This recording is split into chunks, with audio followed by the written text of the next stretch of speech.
1, 2, 3. Will this one work? This one is actually a Kohler coil, supposedly.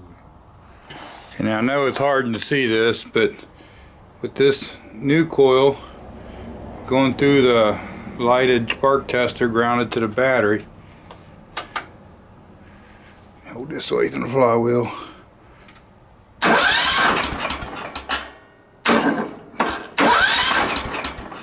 Now, if it's in really dark, you can see a little bit of residual spark in there, but nothing like the other two coils. The other two coils almost look like you had real spark.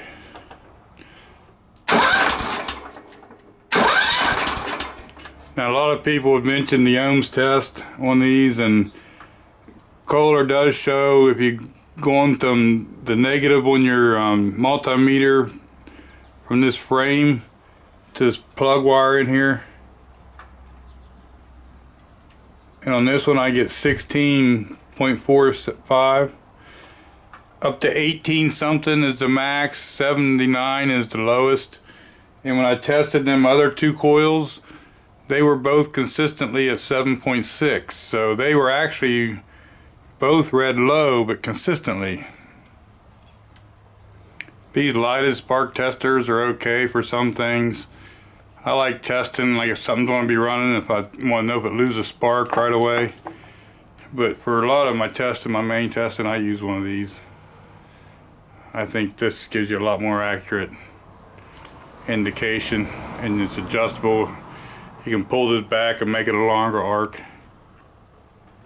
So I've cleaned up back in the fins really well, and there was some stuff stuck in the corners. So all the heads should be cleaned out now, and we can put all the regular wires back on.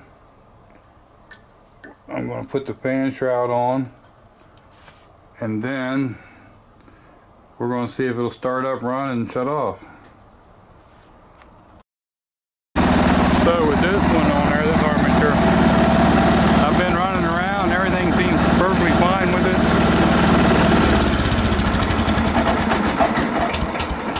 And it shuts off without trying to blow the muffler off of it. So I'm going to call this good. We'll let them have it and mow, and hopefully everything's fine. So it ends up being that the two aftermarket coils, and one was a brand name aftermarket, both of them had the same weird issue. The actual Kohler coil seemed to fix it.